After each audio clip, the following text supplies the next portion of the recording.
Sorry. What if Earth grew 1 centimeter every second? Dennis, who asks, how long would it take for people to notice their weight gain if the mean radius of the I love world these increased by hypothetical 1 videos. centimeter every second, assuming the average composition of rock were maintained? Your guess is everyone dies? Let's imagine the whole Earth, Probably. from crust to core, starts expanding uniformly beneath our It's human probably a structures, pretty which safe don't guess. expand. To avoid another drain the ocean scenario, we'll assume the ocean expands too. When the Earth started expanding, you'd feel a slight jolt, and then you'd be moving steadily upward at 1 centimeter per That's second and I wouldn't feel any kind of ongoing It keeps acceleration. going forever. For the rest of the day, you wouldn't How notice long much would of it anything. take, though? After the first day, the Earth would have My expanded. guess, he's going to say everyone dies after the entire human population dies after. I'm going to say. Oh, God, this is a hard guess to make. I'm going to say a month. By 864 Everybody meters. dies after a month. Gravity would take a long time to increase noticeably. If you weighed 70 kilograms when the expansion started, you'd weigh 70.01 at the end of the first day. With the ground Okay, maybe a expanding little beneath longer them, than a how month. I fast don't would know. our roads and bridges fail? Well, not as Fast, quickly as you right? might think. What? Here's a puzzle I heard once. Imagine you tied a rope tightly around the Fake Earth so it was news. hugging the surface all the way around. Now imagine you wanted to raise the rope 1 meter off the ground. How much extra length would you need to add to the rope? Miles? Hundreds of miles? The answer is about 6 meters. Circumference Really? is proportional to radius, so if you increase the radius by 1 unit, you increase the circumference by 2 pi units. After 1 day, the 40,000 kilometer circumference of the Earth would increase by 2 pi times 864 meters, or 5.4 kilometers, which is about 0.01%. Yeah, that's like and that'd be nothing. handled easily by virtually all structures. Concrete expands and contracts by more than that every day. One of the first real effects you'd notice would be that GPS satellites would stop working correctly. The satellites would stay in roughly the same orbits, but the incredibly precise timing and synchronization between ground stations and satellites would be ruined within hours. Most other clocks would That's keep crazy that they're that precise. I didn't know that, to be honest. I never really think about it. Dude, that's just the type of stuff you don't think about, you know? Like, it's crazy how so much of our world is dependent on such precise things like that. working fine. However, if you have a very precise pendulum clock, you might notice something odd. By the end of the day, it would be 3 seconds ahead of where it should be. After a month, Okay. the Earth would have expanded by 26 kilometers, an increase of 0.4%. Surface gravity would also only have gone up 0.4%, even though the Earth's mass would have increased by 1.2%. Surface gravity is proportional to radius, which is because as the planet grows, it gets more massive, but you also get further away from the middle. You wouldn't notice this difference in weight even using a scale. Human body weights vary by much more than 0.4% over the course of a day, let Okay, so alone a my month. estimation And is already gravity wrong. itself varies by this much between different cities. What you would notice is the expansion. I thought it would be way more noticeable than that. 1 centimeter every second seems like a lot in my head. You'd see lots of cracks opening up in long concrete structures and the failure of elevated roads and old bridges. Most buildings would probably be okay, although those anchored firmly into bedrock might start to behave unpredictably. After a Okay. year, gravity would be 5% stronger, and the ground underneath structures would have Like, that's expanded by it? 5%. You would probably notice the weight gain, and you would definitely notice the failure of roads, bridges, power lines, satellites, and undersea cables. Okay. Your pendulum clock would now be ahead by 5 days. After Okay. 5 years, gravity would be 25% stronger. If you weighed 70 kilograms when the expansion started, you'd weigh 88 now. Most of Damn. our infrastructure would have collapsed. The cause would be the ground expanding by 25%, not the increased gravity. Surprisingly, most skyscrapers would hold up fine under much higher gravity. The limiting factor isn't weight. So what I'm learning is I'm not a scientist in any format. I am way off, bro. Because, I mean, yeah, civilization would have kind of collapsed by now, but humans would still be alive. So, but shear forces like wind or the ground expanding. After 10 years, gravity would be 50% stronger. okay. We'll assume the atmosphere is expanding too. Otherwise, there wouldn't be enough to cover the growing Earth, and the air would by now be getting too thin to breathe.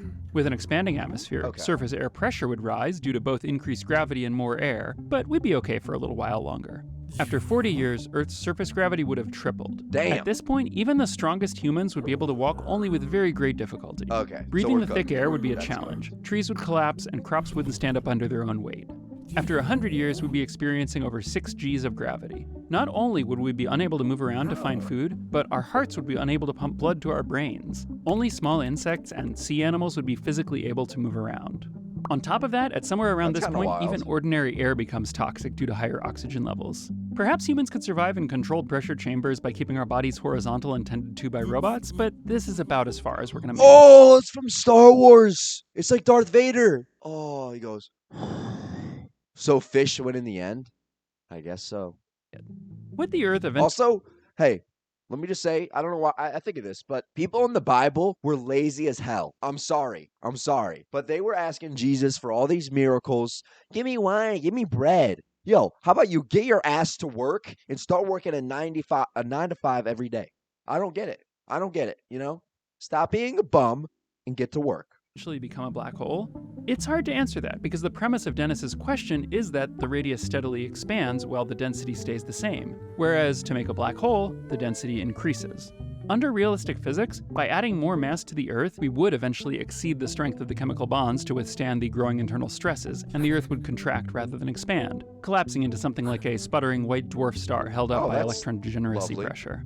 Then, after around 1500 years of expansion, if the Earth's mass kept increasing according to the original premise, after 1500 years, the Earth would pass the Chandrasekhar limit for white dwarf stars and become a black hole. What? But before it gets that far, it's a shame humans wouldn't survive 300 years because at this point, something really neat would happen. As the Earth grew, the moon would, like all our satellites, gradually spiral inward. After several centuries, it would be close enough to the swollen Earth that the tidal forces between Earth and the moon would be stronger than the gravitational forces holding the moon together. When the moon passed this boundary, called the Roche limit, it would gradually break apart, and the Earth would, for a short time, have rings.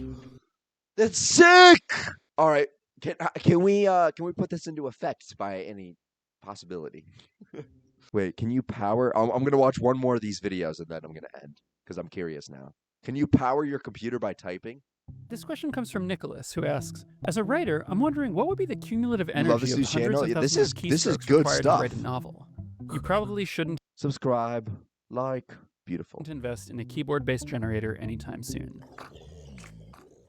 People like figuring out places where we can recover seemingly wasted energy. It's a great goal, but sometimes it's hard to judge how much energy is actually moving around in a particular system. Cool-sounding ideas like solar roads don't always work out when you run the numbers, while other ideas for collecting waste, like recovering the energy from cars braking, turn out to be totally practical. In the case of keyboards, there's a lot of engineering research into the force required to press keys, in part because so many people suffer from repetitive strain injuries. Using data from a study of rubber dome keyboards,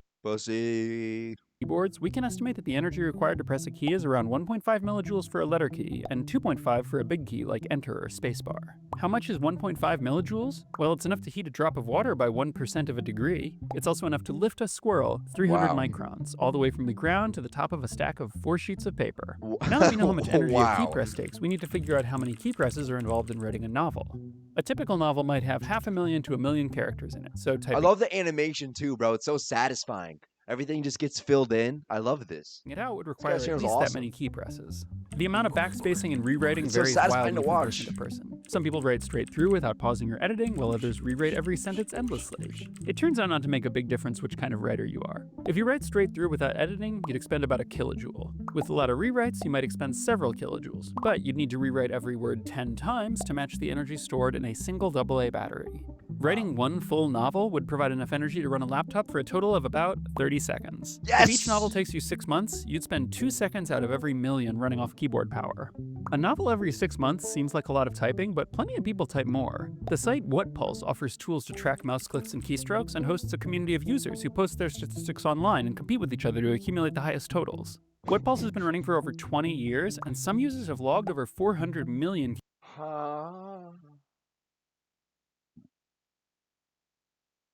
400 million?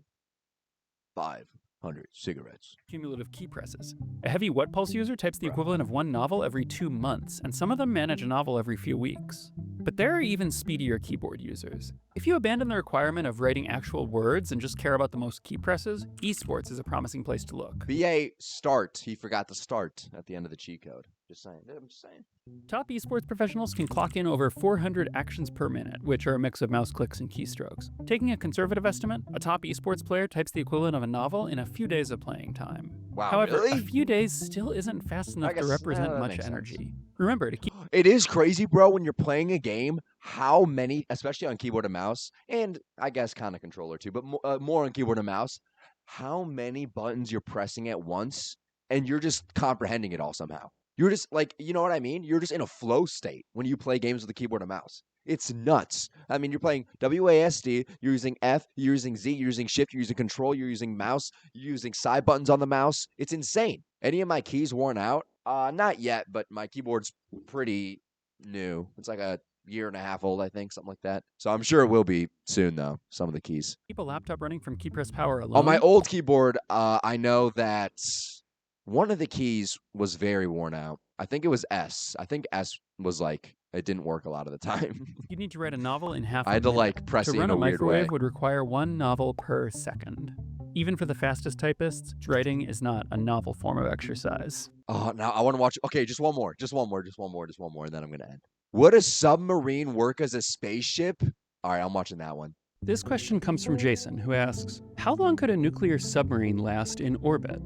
The answer is not very long, but not for the reason I expected.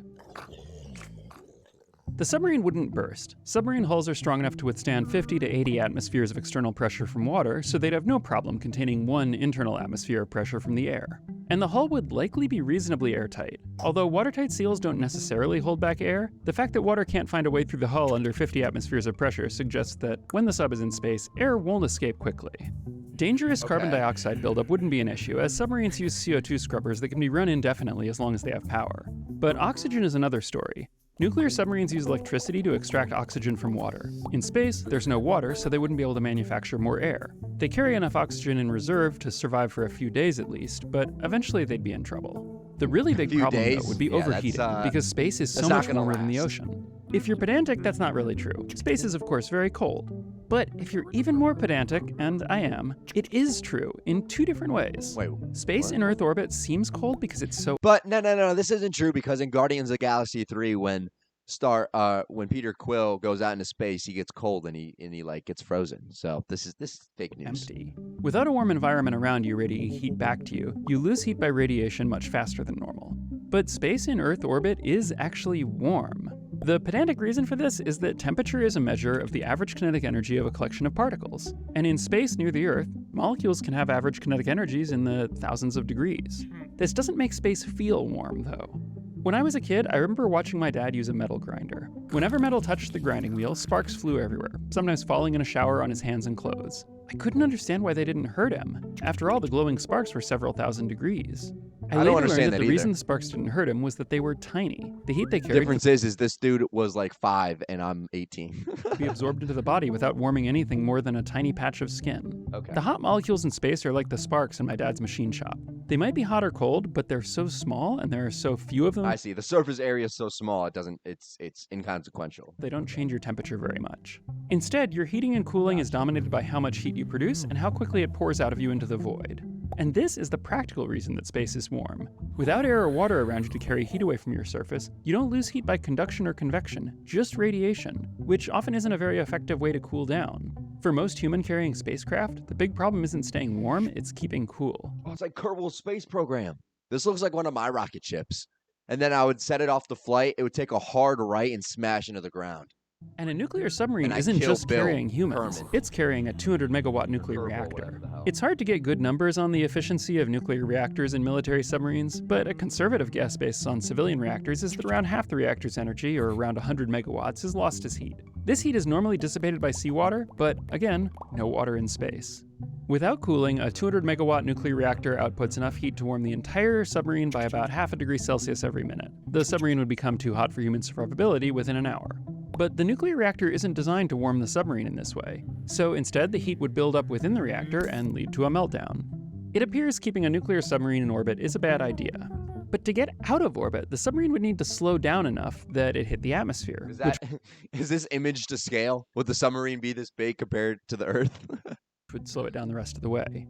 Without rockets, it has no way to do this. Okay, technically the submarine does have rockets.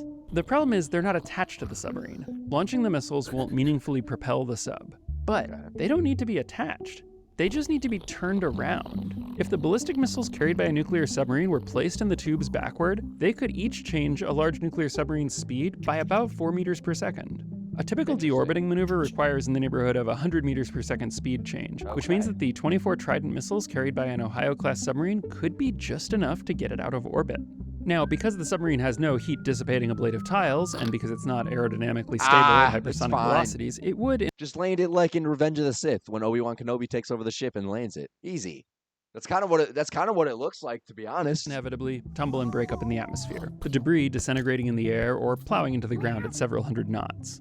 If you tucked You yourself were into set the to right destroy the Sith, not join them. crevice in the submarine my and brother, were Anakin. strapped into an acceleration couch, there is a tiny, tiny, tiny chance you could survive the rapid deceleration Another of the safe atmosphere. landing. Then you'd need to jump out of the wreckage with a parachute before it hit the ground.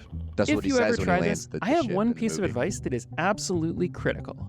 Remember to disable the detonators on the missiles. Those were excellent videos. I love those type of videos. And they're short, well made, brother.